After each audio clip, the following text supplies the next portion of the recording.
Estamos iniciando hoje mais uma série de mensagens, dessa vez baseado na carta de Gálatas. Usaremos como suporte alguns textos da carta de Hebreus, mas o foco da série, por nome Liberdade e um Novo Caminho, será baseado em Gálatas. Nós teremos 3 encontros, teremos hoje, no próximo domingo não vamos tratar da série, por conta do congresso. Voltamos nos 2 primeiros domingos de maio. Eu já expliquei aqui o intuito de fazer uma série, nada mais é do que ter a oportunidade de aprofundar mais no texto da palavra de Deus. Quando qualquer pessoa sobe aqui e traz uma palavra, é a voz de Deus para mim e para a sua vida. A série não tem nada de diferente disso, mas na verdade ela pega um tema mais amplo que você não pode tratar num só encontro e a gente divide isso, para que então nós tenhamos a oportunidade de nos aprofundar, de conhecer, de aprender mais da palavra de Deus. A última série que nós tratamos aqui, chamada Babilônia, nos levava a um olhar para o mundo lá fora. Colocava a lupa da palavra, e esse sempre é o nosso grande desafio, para entender as coisas que estavam acontecendo lá fora.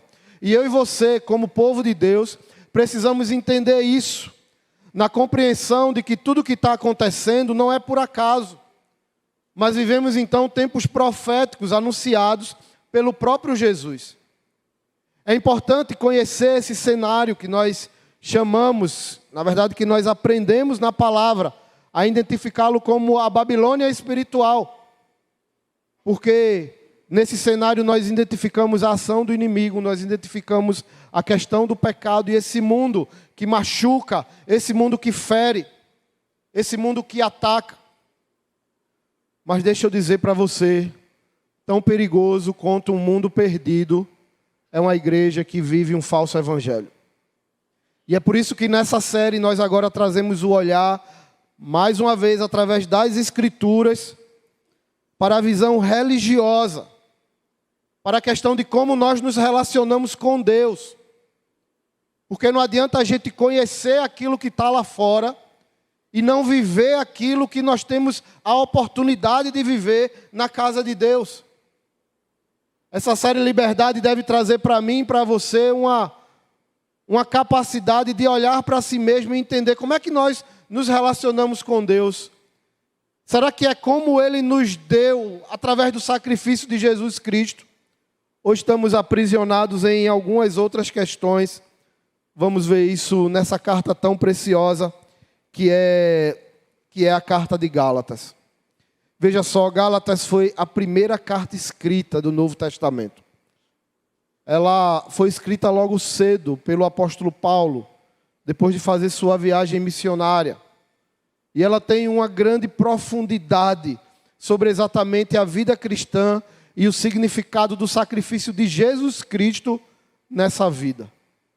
Talvez para você olhar para esse tema possa ou pelo menos aparente, que nós vamos tratar aqui de verdades óbvias que já conhecemos. Eu quero dizer para você que as verdades até são óbvias, mas elas ainda estão distantes da maneira como nós vivemos no nosso dia a dia. Eu vou ler hoje o primeiro capítulo de Gálatas, queria que você acompanhasse aí. Gálatas, carta de Gálatas, escrita pelo apóstolo Paulo, capítulo 1, do verso 1 ao verso 24. Acompanhe, por favor. Paulo, apóstolo enviado, não da parte de homens, nem por meio de pessoa alguma, mas por Jesus Cristo e por Deus Pai, que o ressuscitou dos mortos, e todos os irmãos que estão comigo, as igrejas da Galácia. A vocês, graça e paz da parte de Deus, nosso Pai, e do Senhor Jesus Cristo, que se entregou a si mesmo por nossos pecados, a fim de nos resgatar desta presente era perversa, segundo a vontade de nosso Deus e Pai, a quem seja a glória para todos sempre. Amém. Admiro-me de que vocês estejam abandonando tão rapidamente aquele que os chamou pela graça de Cristo para seguir outro evangelho, que na realidade não é o evangelho. O que ocorre é que algumas pessoas, os estão perturbando, querendo perverter o evangelho de Cristo. Mas ainda que nós, ou um anjo dos céus, pregue um evangelho diferente daquele que lhes pregamos, que seja amaldiçoado. Como já dissemos, agora repito, se alguém lhes anuncia um evangelho diferente daquele que receberam, que seja amaldiçoado. Acaso busco eu agora a aprovação dos homens ou a de Deus? Ou estou tentando agradar a homens? Se eu ainda estivesse procurando agradar a homens, não seria servo de Cristo. Irmãos, quero que saibam que o evangelho por mim anunciado não é de origem humana. Não o recebi de pessoa alguma, nem me foi ele ensinado. Ao contrário, eu o recebi de Jesus Cristo por revelação. Vocês ouviram qual foi o meu procedimento no judaísmo, como perseguia com violência a igreja de Deus, procurando destruí-la. No judaísmo eu superava a maioria dos judeus da minha idade e era extremamente zeloso das tradições dos meus antepassados. Mas Deus me separou desde o ventre materno e me chamou por sua graça, quando lhe agradou revelar o seu Filho em mim, para que eu anunciasse entre os gentios. Não consultei pessoa alguma, tampouco subi a Jerusalém para ver os que já eram apóstolos antes de mim, mas de imediato parti para a Arábia e voltei outra vez a Damasco. Depois de 3 anos, subi a Jerusalém para conhecer Pedro pessoalmente, e estive com ele 15 dias. Não vi nenhum dos outros apóstolos, a não ser Tiago, irmão do Senhor. Quanto ao que lhes escrevo, afirmo diante de Deus que não minto. A seguir fui para as regiões da Síria e da Cilícia. Eu não era pessoalmente conhecido pelas igrejas da Judéia que estão em Cristo. Apenas ouviam dizer: aquele que antes nos perseguia, agora está anunciando a fé que outrora procurava destruir, e glorificavam a Deus por minha causa. Feche os seus olhos, vamos orar mais uma vez. Pai, muito obrigado pela liberdade de estarmos aqui, de ler a Tua palavra. Que Tu venhas, Senhor, ministrar aos nossos corações, falar profundamente a cada um de nós, e que cada coração aqui seja um terreno fértil para a semente da Tua palavra, que ela venha produzir frutos que glorifiquem o Teu santo nome, Pai, em nome de Jesus. Amém. Irmãos, como eu disse, essa carta foi o primeiro livro do Novo Testamento. Ele surge ali 30 anos depois da morte e ressurreição de Jesus Cristo.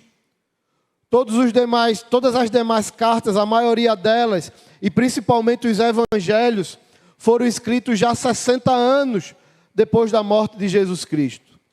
Porque entenda, quando Jesus Cristo morre, ressuscita e lança então os discípulos a pregar e a continuar o ministério de Jesus, os discípulos de início não tinham nenhuma intenção de escrever. Eles queriam sair pregando e fazendo exatamente o que Jesus fez. Só que aí, 60 anos depois, quando eles já estavam de idade, dados os riscos da perseguição, eles entendiam que era preciso registrar todas as verdades de Cristo. E por isso, no final de suas vidas, a maioria deles se preocupou então em escrever, em deixar registrado os evangelhos. O apóstolo Paulo, a grande maior parte das suas cartas, já no final da sua jornada, sendo então levado ali preso para Jerusalém, depois sendo levado para Roma, na sua última prisão domiciliar, Paulo vai escrevendo ali as cartas. Mas a carta de Gálatas não. Ela é escrita muito cedo, rapidamente ela passa a fazer parte, não só dessa comunidade específica, que era a Galácia. A Galácia era uma região de várias cidades, já vou mostrar para você, e por isso é chamada uma carta aos Gálatas. Não é uma igreja específica, não é somente um local, mas aqui nós estamos falando de uma grande região. E essa carta, ela traz uma mensagem fundamental para a vida cristã.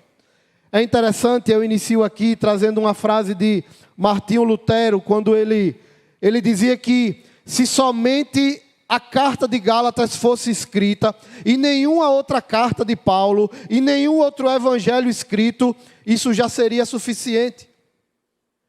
Lutero, vocês vão lembrar na série que eu fiz no aniversário da igreja, no final do ano passado, falando da história da igreja e passando aqui pela Reforma Protestante. Lutero, ele era um cara que ele se martirizava muito, porque ele não conseguia cumprir toda a lei. Na verdade, o que acontecia com ele é o que acontece comigo e com você. Ele achava que podia ter uma vida perfeita, ele se obrigava a cumprir toda a lei de Deus. Só que aí, quando ele saía para a vida dele, ele falhava, ele não conseguia cumprir tudo o que ele prometia, e ele então se martirizava por isso. Várias vezes foi encontrado desmaiado no seu quarto, porque ele tinha se espancado tanto, chicoteado, se castigando pelos seus próprios pecados. Essa era a forma que ele se relacionava com Deus. Mas no seu testemunho ele vai dizer que, ao conhecer a palavra, lendo o livro de Romanos, ele descobre então que o justo, ele vive pela fé. Não são as obras, não é o que eu faço que garante o amor de Deus por mim. Não é o que eu faço que chama então a atenção do olhar de Deus para mim, não. Porque se for pelo que nós fazemos, eu já quero dizer isso para você, nós estamos perdidos. Se você acha, e a mensagem de Gálatas vai falar muito sobre isso. Se você acha que o que você faz é capaz de determinar o que Deus faz na sua vida, você está perdido. E então Lutero entendeu que não era pela força dele. Lutero entendeu que não era por aquilo que ele conseguia cumprir, mas era a graça de Deus na vida dele. Um Deus que escolheu nos amar, mesmo sendo quem somos. E aí por isso que ele fala que essa carta ela já tem tudo que nós precisávamos para compreender o evangelho da cruz de Cristo, porque a essência dessa palavra é isso. É entender que Cristo veio com esse propósito e Ele substitui aquilo que nós não podemos fazer. Eu brincava pela manhã e dizia, eu sei que a gente não gosta de fazer isso, nem eu. Isso é coisa para pastor famoso. Mas eu poderia hoje chegar para você e dizer assim, olhe com muito amor para o irmão que está ao seu lado e diga para ele, você não presta. Você não vale nada. Você merece o inferno. Mas você não vai por causa de Jesus Cristo. Não é por causa de você. Sabe, às vezes nós nos atentamos para uma mensagem que nos aponta como, sabe, o alvo específico de Deus, nos coloca numa posição assim, quase ao lado do Senhor, que pode então nos dar essa falsa concepção, que nesse plano de salvação, que nessa obra de Deus, de justificação na nossa vida, há um papel nosso importante. E eu quero dizer para você, a salvação não depende nada de você. Porque se dependesse, você estava perdido. Se a salvação dependesse o mínimo de uma atitude minha, eu ia para o inferno. E quando nós chegamos nessa carta, essa é a grande discussão disso tudo. A compreensão disso, ou a não compreensão disso, pode nos levar a uma vida religiosa não saudável. E eu volto a dizer aqui, uma igreja que vive um evangelho não saudável, uma igreja que vive um falso evangelho, e Paulo vai usar esse termo aqui, ela é tão perigosa, ela faz tão mal como o mundo lá fora de pecado. Igreja é para ser lugar de amor, de bênção, de restauração. Mas se nós não vivermos na palavra, se torna um lugar de dor, de tristeza, de decepção, de frustração. É por isso que o número de desigrejados cada vez cresce mais. Mas deixa eu explicar para você um pouco do contexto dessa carta. Para você entender melhor, teria que ir lá para Atos, do 13 ao 15. Em casa, você lê esses textos. Porque você vai ver que o início da história missionária de Paulo se encontra com essas 4 cidades aqui, Antioquia, Icônio, Listra e Derbe. O apóstolo Paulo era um cara violento, um perseguidor da igreja. Ele fala isso aqui a partir do verso 11, de que a religião transformou ele num cara violento, um matador de crentes. E ele se converte a Jesus Cristo. Assim que ele se converte, ele já quis ir para Jerusalém, o berço do judaísmo para pregar. Só que lá ele era quase morto, porque as pessoas não aceitaram a conversão dele. E aí ele precisa voltar, ele passa 3 anos na Arábia, ele diz isso aqui na carta de Gálatas. Depois ele volta para sua cidade natal, em Tarso, até que é convidado por Barnabé para iniciar um trabalho ali em Antioquia. Não essa Antioquia daqui, outra, Antioquia da Síria. E eles ali começam um trabalho, passam alguns anos ali pregando a palavra, anunciando Jesus. E Paulo vai aprendendo e crescendo com Barnabé. Até que então a grande igreja, que já se formava, liderada por Tiago, irmão de Jesus, ali em Jerusalém, eles resolvem enviar Barnabé e Paulo a outras cidades. E aí é quando, na primeira viagem missionária do apóstolo Paulo, ele passa exatamente por essas 4 cidades. Antioquia da Pisídia, Listra, Derbe e Icônio. E o que é que acontece nessas 4 cidades? Haviam 2 grupos nessas cidades. O primeiro era formado por gregos. E os gregos, eles não eram cristãos. Os gregos, eles tinham várias religiões. Eles acreditavam na filosofia. Pensavam um monte de coisa maluca do mundo. Mas nessas cidades também tinham judeus. E judeus convertidos. Só que qual é o grande problema? O judeu que se convertia, ele achava que o sacrifício de Cristo era importante para a salvação dele, mas ele entendia que o cumprimento da lei e dos requisitos da religião judaica também eram importantes para a salvação dele. Os judeus se convertem, mas eles não aceitavam a mensagem de Paulo de que somente Cristo era suficiente, de que a salvação era conquistada plenamente no sacrifício da cruz de Cristo.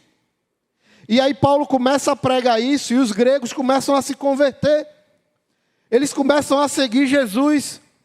E Paulo diz, ok, vocês são seguidores de Jesus, a cruz de Cristo é suficiente para salvar vocês. E aí os judeus começaram a dizer, não.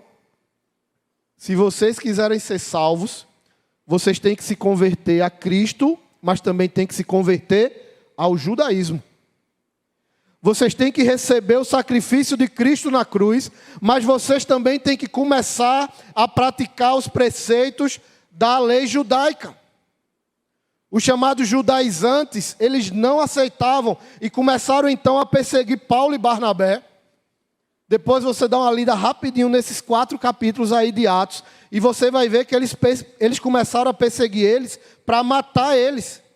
Eles tentavam apedrejar, eles tentavam agredir Paulo e Barnabé.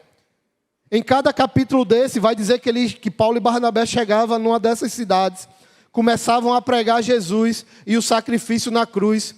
Os gregos começaram a se converter, mas os judeus se rebelavam contra eles, porque eles não aceitavam que a religião judaica ficasse para trás.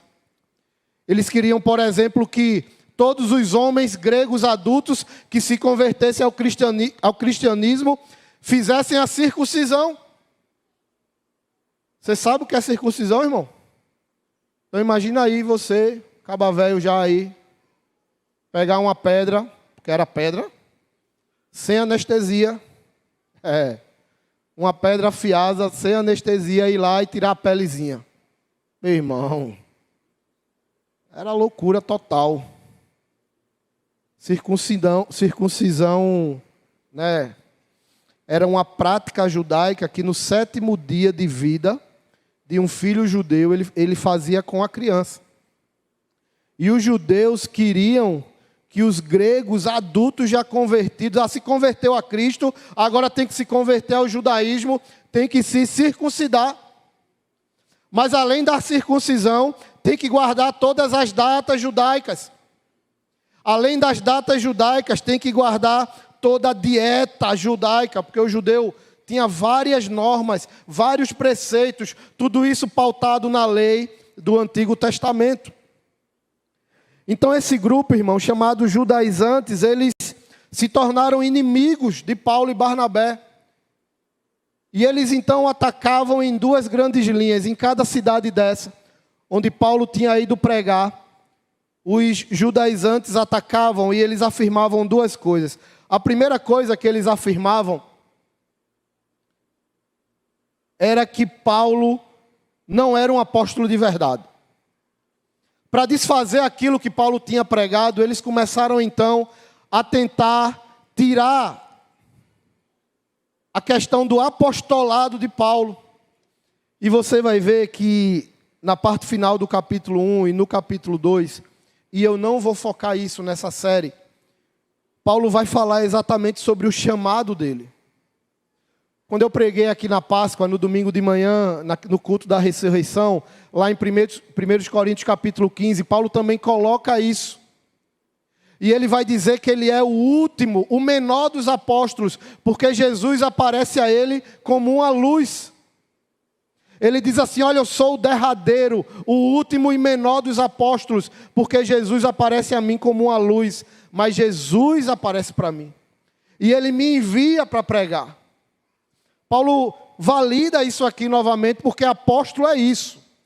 Apóstolo é aquele que foi testemunha ocular da ressurreição de Cristo e que pelo próprio Cristo foi enviado a lançar os alicerces da igreja. E por isso eu já disse outra vez e digo de novo, não existem mais apóstolos. Não existem mais apóstolos hoje. Ah, mas eu conheço o apóstolo tal. Irmão, ele não é apóstolo não. Ele não é apóstolo. Porque apóstolo tem que ser testemunha da ressurreição de Jesus e comissionado pelo próprio Cristo. Paulo diz que é o último e menor, porque viu Jesus como numa luz. Então, essa é o conceito bíblico de apostolado. Hoje no Brasil existem mais de 10 mil apóstolos. Por quê, André? Porque a turma gosta de título, irmão. Acaba acha que ser pastor, ser ministro, ser presbítero não é suficiente. Aí ele vira apóstolo. Na verdade, a gente tem apóstolo, a gente tem até outro nome aí. Tem um cara que é quase Deus aqui no Brasil. Eu esqueci o título dele. O de lá do Amazonas, tu lembra o nome dele? Ele é o quê? Lembra não também não, né? Como é? Eu não sei não. Ele é quase o Papa, irmão. É quase o Papa. Não é bispo não. O bispo é menor que ele. Bispo é menor que ele, com certeza. Oxe, bispo. Então, a primeira coisa, eles tentavam atacar o apostolado de Paulo, mas Paulo deixa claro que o evangelho que ele recebeu, ele não recebeu de ninguém. Ninguém ensinou para ele. Foi o próprio Jesus que entregou nas mãos dele. E Paulo vai dizer que é esse evangelho que ele entrega para a igreja. Mas um ponto principal é exatamente esse. É que eles começam a falar que a cruz de Cristo não era suficiente para salvar. Na verdade, os judaizantes, eles queriam conciliar essas duas coisas. A lei e a cruz. Eles acreditavam no sacrifício de Cristo na cruz. Volto a dizer, eles eram judeus convertidos, mas eles tinham a falsa percepção que o cumprimento da lei era um requisito para eles serem salvos. Mas, meu irmão, minha irmã, presta atenção. Quando nós olhamos para a lei no Antigo Testamento, nós aprendemos que ela existiu não para revelar pessoas perfeitas, porque ninguém conseguiu cumprir a lei. A lei existiu para revelar o nosso pecado e a nossa incapacidade de, por nossas próprias forças, chegarmos na presença de Deus. A lei foi o instrumento pelo qual Deus estabeleceu o seu padrão. E o que nós vemos na prática de todo o Antigo Testamento, lembre comigo das histórias, é o quê? É o povo conseguindo o tempo todo cumprir os mandamentos de Deus? Não. O que nós vemos é o povo caindo, é Deus estabelecendo novas alianças, é Deus dando novas oportunidades e o povo caindo, e o povo dizendo, agora a gente vai, agora eu vou fazer. Quantas vezes eu e você fizemos isso? Quantas vezes aqui nos cultos nós prometemos mudanças a Deus? Senhor, a partir de hoje, eu vou fazer isso todos os dias. E a gente faz. Senhor, a partir de hoje, isso aqui, nunca mais eu vou fazer isso aqui, porque eu sei que te desagrada. E você fez de novo. A lei não veio para mostrar pessoas perfeitas. Aqueles que foram salvos no Antigo Testamento, e a palavra diz isso lá em Romanos, foram salvos pela graça também. Porque pode pegar os heróis da fé, Abraão, Moisés, Davi, Elias, Eliseu, qualquer um deles, nenhum deles foi salvo por mérito. Todos eles foram salvos pela graça de Deus. Paulo vai dizer na carta de Romanos: Abraão creu, isto lhe foi imputado, foi a fé, foi a graça, não foi o cumprimento dos requisitos, porque ninguém é capaz de cumprir. Do verso 6, a partir do verso 6, o apóstolo Paulo, ele demonstra até certa irritação com os irmãos da Galácia. Um incômodo com aquilo que estava acontecendo. É interessante que em outras cartas, Paulo, até na própria apresentação e no início, Paulo traz expressões mais dóceis desse encontro, mas aqui aos Gálatas ele é muito direto e objetivo no propósito da carta. E por isso no verso 6 ele vai dizer assim: olha, eu me admiro de que vocês estejam abandonando tão rapidamente aquele que os chamou pela graça de Cristo para seguirem outro evangelho. Paulo vai dizer assim: olha, mas foi tão rápido. Um dia desse eu estava aí com Barnabé, a gente estava pregando.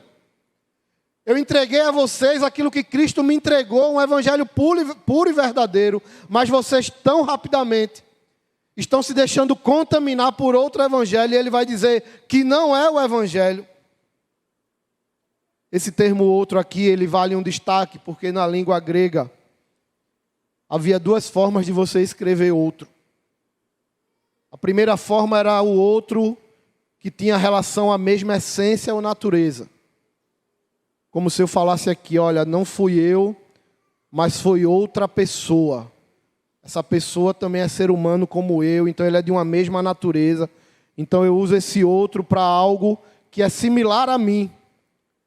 Mas tinha um outro termo para essa expressão, que era quando você tratava de algo oposto, de algo falso, de algo que fosse de uma natureza diferente, como se eu dissesse assim: não foi eu, mas foi um animal. E um animal não é um ser humano. O outro que Paulo usa aqui é esse. Quando ele diz assim: vocês estão vivendo outro evangelho, ele usa o outro da falsidade. Por isso que em seguida ele diz que não é o evangelho. O apóstolo Paulo sabia da importância, da compreensão daquilo que era o sacrifício de Cristo na vida dos irmãos. Por isso nós vamos ver ele dando ênfase ainda mais quando ele repete as mesmas coisas no verso 8 e 9. Essa repetição traz o desejo de dar ênfase, mas mais uma vez revela assim a dureza de Paulo nas suas palavras.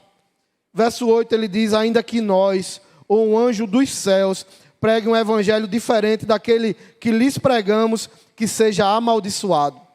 E no 9 ele repete: como já dissemos, agora repito, se alguém lhes anuncia um evangelho diferente daquele que já receberam, que seja amaldiçoado. Parece aquela mãe que está braba e repete 2 vezes para o filho, e no final pergunta: entendeu mesmo ou eu preciso repetir? São 2 versículos que falam a mesma coisa, dada a ênfase que Paulo queria dar. Ele diz: olha, um anjo do céu pode descer. Se ele pregar algo diferente daquilo que está aqui escrito, é mentira. É algo amaldiçoado. Paulo estava dizendo: vocês não podem se desviar disso. A cruz de Cristo é suficiente, ele estava dizendo. Jesus pagou o preço por completo, ele fez tudo que era necessário. Queridos, qual é o problema da gente não ter essa compreensão clara e achar que parte daquilo que Deus faz na nossa vida depende de nós? Eu sei que essa é uma posição normal para mim e para você, porque a gente gosta de estar no controle. Mas isso anula todo o poder da cruz de Jesus Cristo. Deixa eu trazer 2 textos de Hebreus aqui para você Hebreus 7, 18 e 19. Desse modo, o antigo requisito, que era o requisito da lei, ele, por ser fraco e inútil, foi cancelado, pois a lei nunca tornou perfeita alguma coisa. Agora, porém, temos certeza de uma esperança superior, pela qual nos aproximamos de Deus. A lei não nos aproximava de Deus, ela nos distanciava. Então a lei era algo ruim? Não, a lei era perfeita e boa. O problema é que o ser humano não conseguia cumprir. E aí, se era o cumprimento da lei que aproximava a pessoa de Deus, ao não cumprir a lei, o que é que acontecia? Na verdade, o povo se afastava cada vez mais de Deus. E o que o autor de Hebreus vai dizer é que esse requisito teve que ser cancelado. Porque olha o que ele diz, a lei nunca tornou perfeita alguma coisa. Pelo contrário, a lei revela a nossa imperfeição.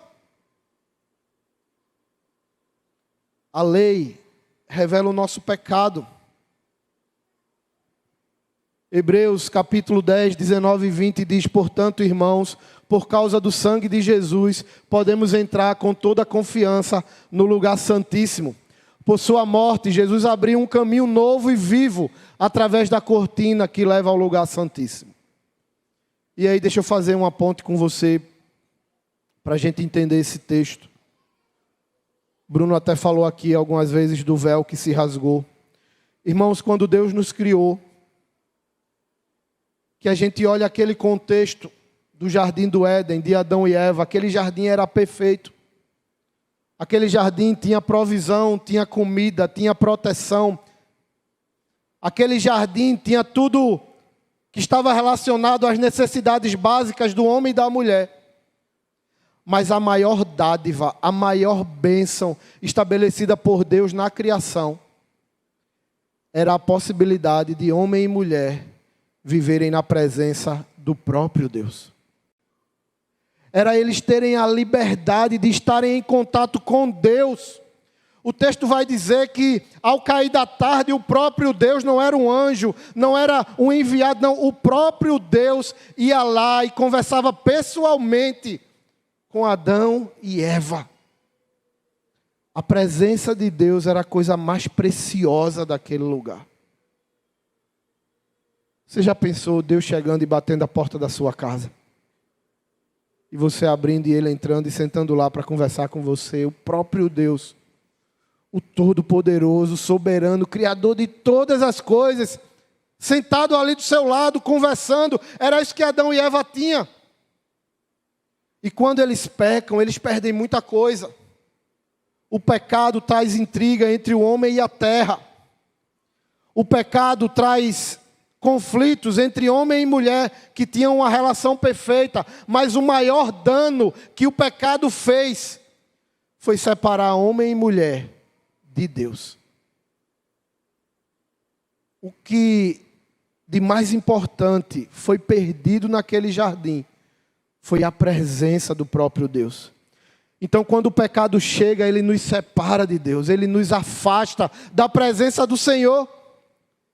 E então nós vemos no contexto do Antigo Testamento, na restauração desse processo, Deus entrega ao povo a lei. E diz assim: vocês querem se relacionar comigo de novo? Então cumpram a lei. E o processo de entrar na presença de Deus não era para todos. Tinha lá o templo, a tenda, e tinha vários espaços para entrar. Tinha o santo lugar, o santíssimo lugar, o lugar que a arca ficava. Somente o sacerdote podia entrar. Ele entrava com a corda amarrada na cintura, porque se ele estivesse em pecado, ele ia morrer lá dentro. Mas ninguém podia nem entrar para tirar ele, puxava a corda. O sacerdote entrava com a corda e com um sino. E ele tinha que estar tocando o sino para as pessoas de fora saber que ele estava vivo. E se ele morresse, e alguém fosse entrar para tirar ele, pessoalmente morria também. As pessoas só podiam puxar, porque ninguém podia entrar na presença de Deus. Porque os sacrifícios que eram feitos para perdão dos pecados, onde se matava bois, onde se matava cordeiros, Aquele sacrifício era feito, e o próprio texto bíblico lá em Hebreus vai dizer que o sacrifício era feito hoje e amanhã já tinha pecado para ser perdoado. Quem então era santo para entrar na presença de Deus? E aí, por essa impossibilidade nossa, por essa incapacidade nossa, Deus então envia Jesus para morrer na cruz e pagar o preço dessa separação.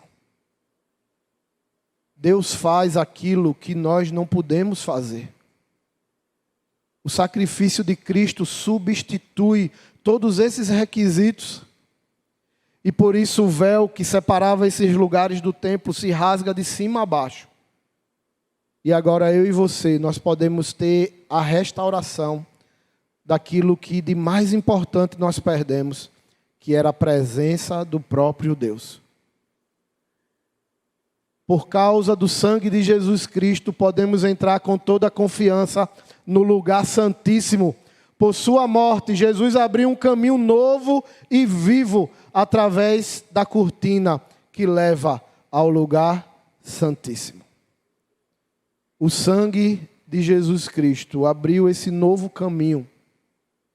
Nos deu agora a oportunidade, não é o sacerdote, não tem mais sino na mão, não tem corda amarrada na cintura. Mas o próprio Deus abriu a porta para que eu e você pudéssemos entrar na presença dEle.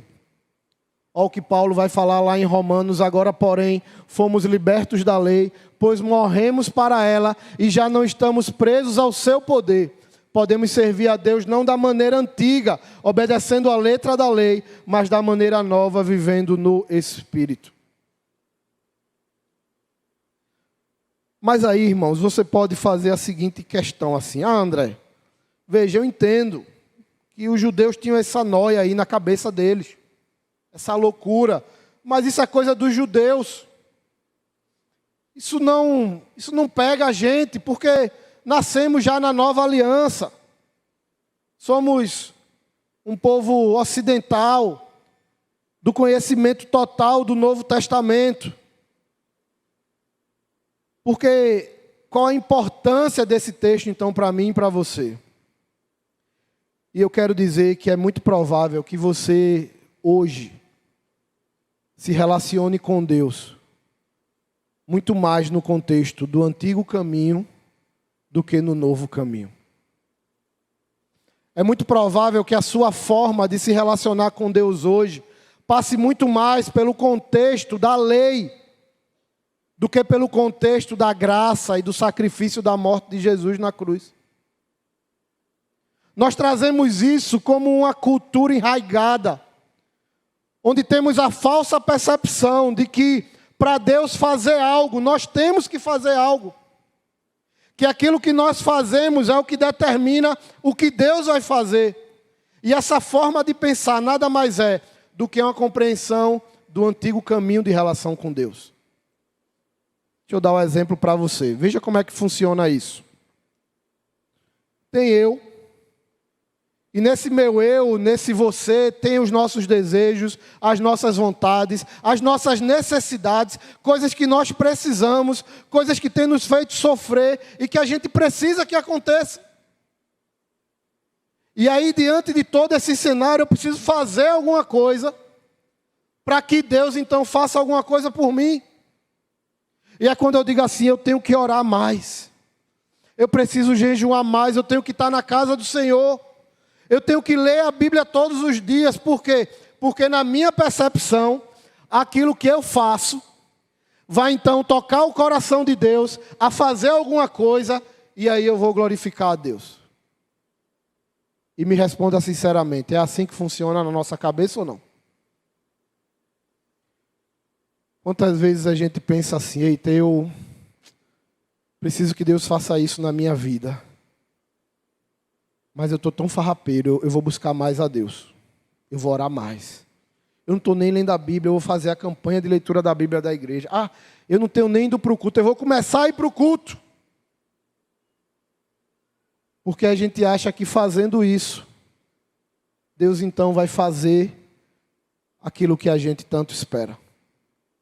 Temos regras para esse modelo.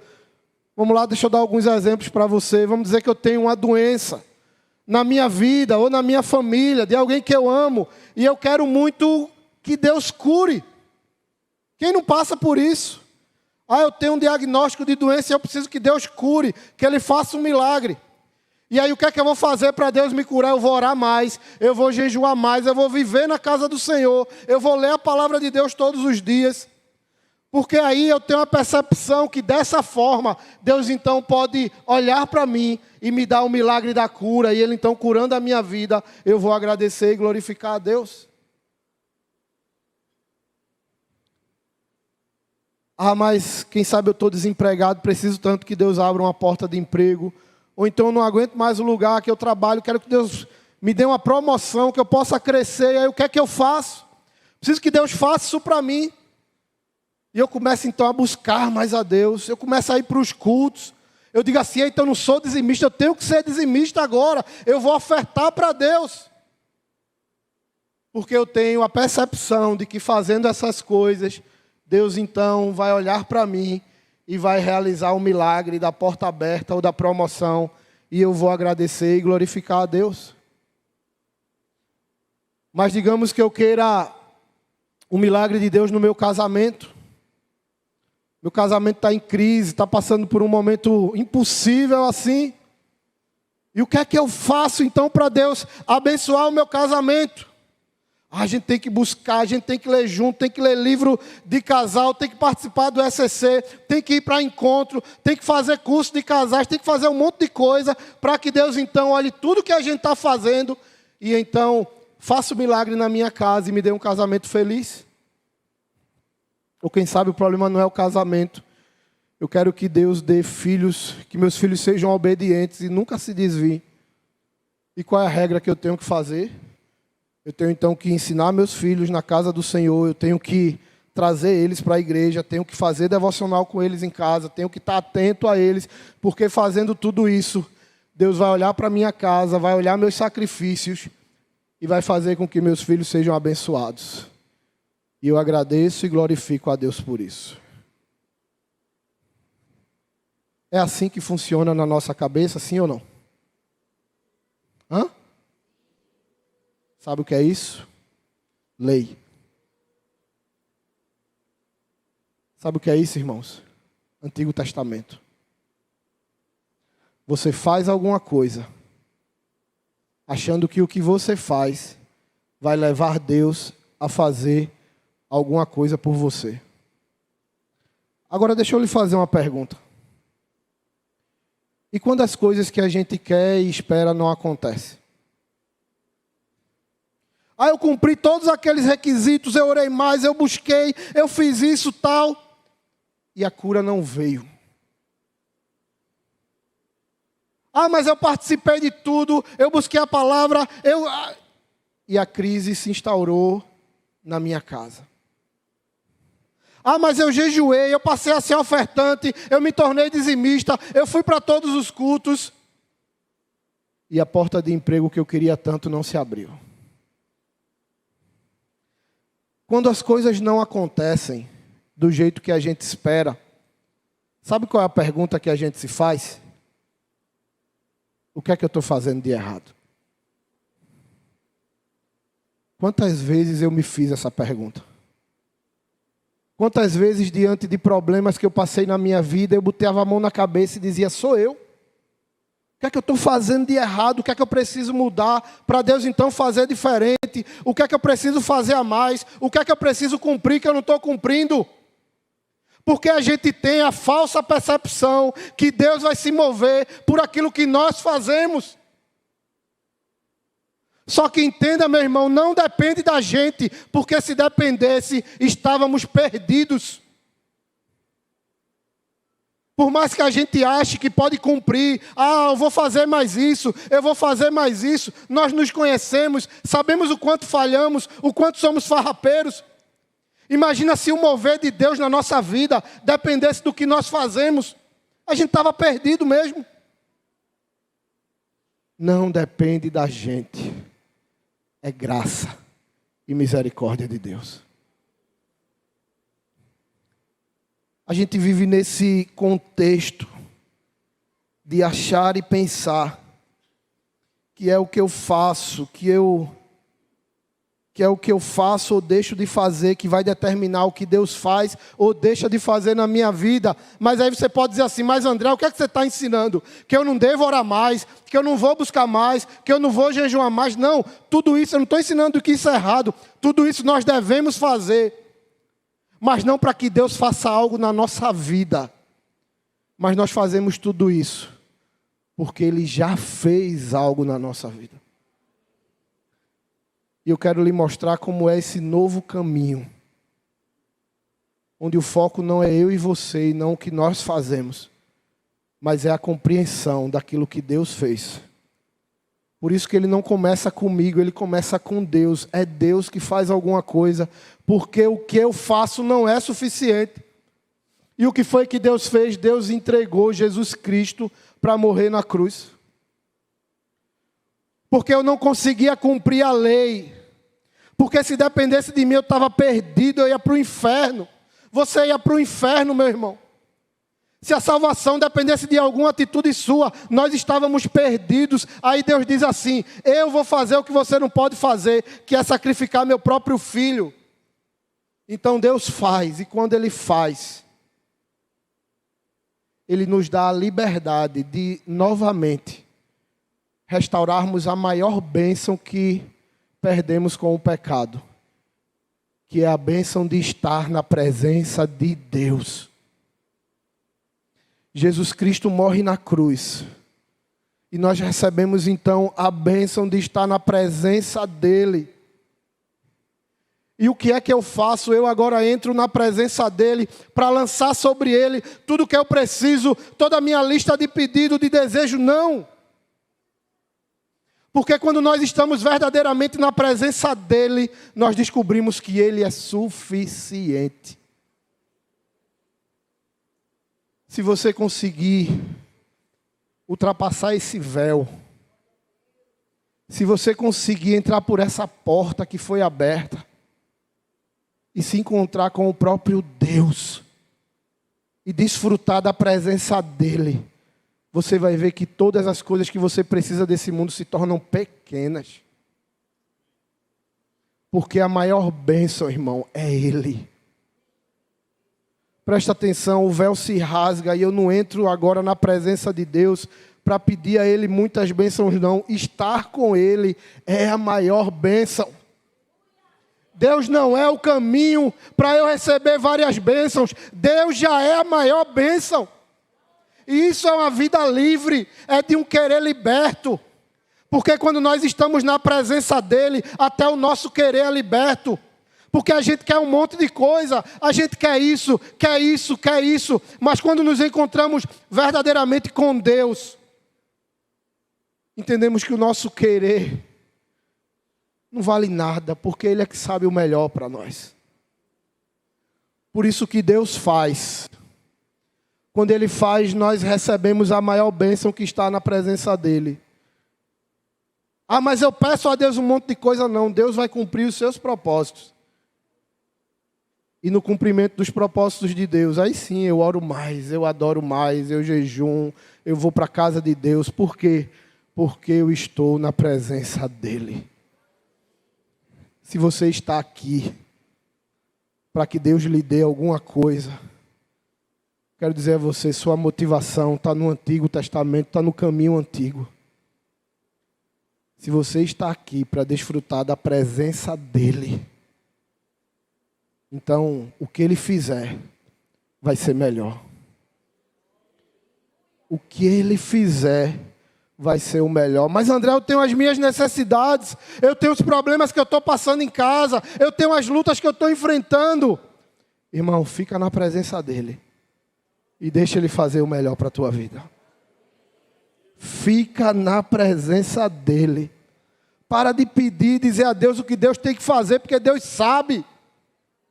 Deus sabe, a maioria das vezes Deus não está nem aí para o que a gente está falando, porque Ele vê a gente pedindo um monte de coisa e deve olhar assim, tu não sabe nem o que é melhor para tu. Fica só na presença dEle, adora e glorifica esse Deus. Ele vai cuidar de você, meu irmão. Jesus falava isso tanto para os discípulos. Jesus chegava para os discípulos: por que é que vocês estão ansiosos? Olha as aves do céu, olha os lírios do campo, vocês estão comigo e estão ansiosos. Jesus tinha acabado de fazer a multiplicação dos pães, sai com os discípulos para pescar. Os discípulos ficam preocupados com o que vão comer depois da pescaria. Jesus diz: vocês não viram que eu acabei de multiplicar pães para 5.000 homens? Vocês acham agora que vão passar fome comigo? Desfruta da presença.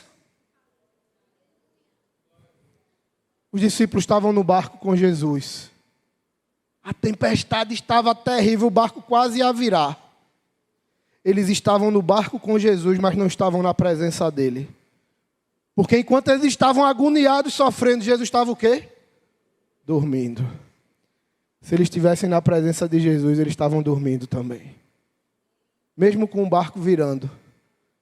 Mas eles abriam o olho e diziam: não, se Jesus está aqui, meu irmão. Pedro vai lá: Jesus, acorda, parece que está vendo em outro mundo. Você não está vendo que a gente vai morrer? Acho que Jesus, cheio de paciência e amor. Se fosse eu jogava Pedro fora, logo assim. Me acordou, mesmo o cara me acordou. Aí Jesus, cheio de paciência e amor, chega para o vento e diz: para. Chega para a tempestade e diz: te acalma. É só estar na presença dele, meu irmão. Essa é a maior bênção que eu e você podemos ter. Precisamos ser livres para compreender que o que Cristo fez é suficiente. Ah, mas se Cristo fez é suficiente, eu posso pecar agora, eu posso curtir a vida que Jesus morreu na cruz. Se você faz isso, meu irmão, ele nem morreu por você. Você está perdida no pecado. Aí é outra mensagem que eu tenho que trazer. Mas quando nós entendemos o que é estar na presença dele, sim, nós buscamos mais, nós lemos a palavra, nós oramos mais, porque nós queremos cultivar a presença dele. É mais ou menos como se fosse assim. Digamos que você não vê o seu pai há muitos anos. Há muito tempo você não viu o seu pai e chega a notícia de que ele vai chegar em casa. E você está ansioso porque você precisa de um monte de coisa. Você precisa de roupa, precisa de comida, precisa de um monte de coisa. E você sabe que seu pai vai chegar. E seu pai chega com um monte de presente na mão. Um monte de coisa. E quando ele abre a porta, entra com aqueles presentes, ele bota os presentes de um lado e fica do outro. A pergunta é: você corre para quem? Você corre para os presentes que seu pai pode lhe dar? Ou você corre para abraçar seu pai? Os filhos verdadeiros, livres, sabem que a presença do pai vale mais do que qualquer presente. E quem está na presença ali, abraçado com Cristo, que entende o sacrifício do Evangelho na sua vida,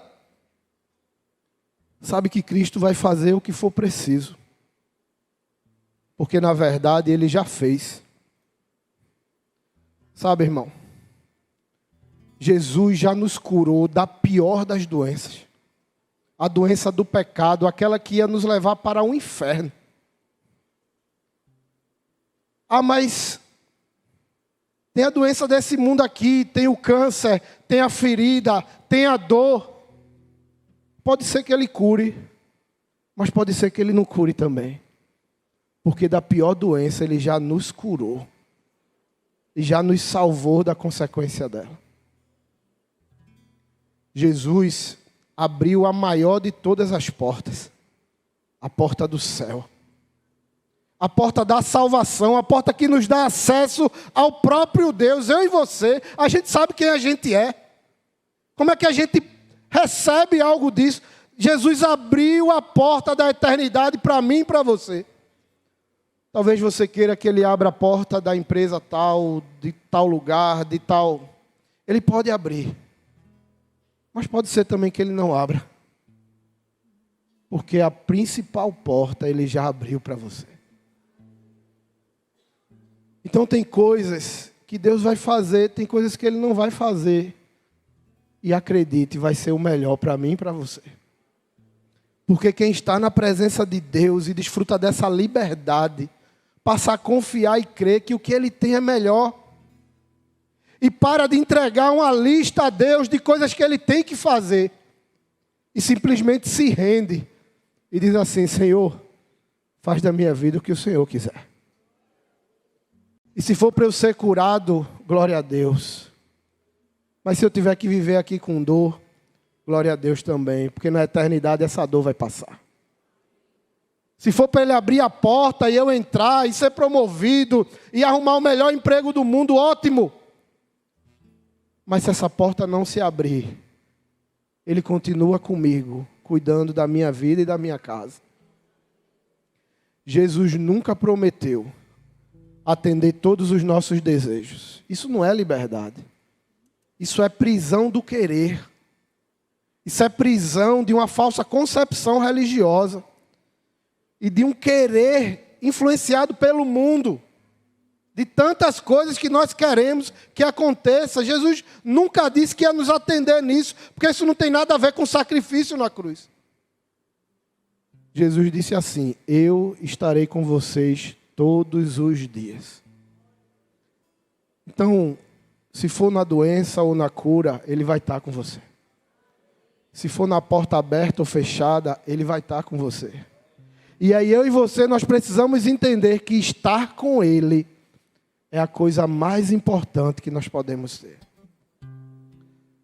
Você pode ficar de pé? Eu quero dizer a você, Jesus quer que você seja livre. Ele quer dar essa liberdade a você. Talvez você sempre se relacionou com Deus dessa forma, achando que você poderia fazer alguma coisa para Deus fazer alguma coisa por você. Esqueça isso. Se dependesse de nós, estávamos perdidos. Porque somos falhos, pecadores, não cumprimos as nossas promessas. A gente diz a Deus: Senhor, a partir de amanhã, segunda-feira eu vou fazer isso. Na terça a gente já não faz. Que bom que não depende da gente. Jesus Cristo fez tudo. Jesus Cristo nos libertou. E quer que tenhamos então essa vida verdadeiramente livre.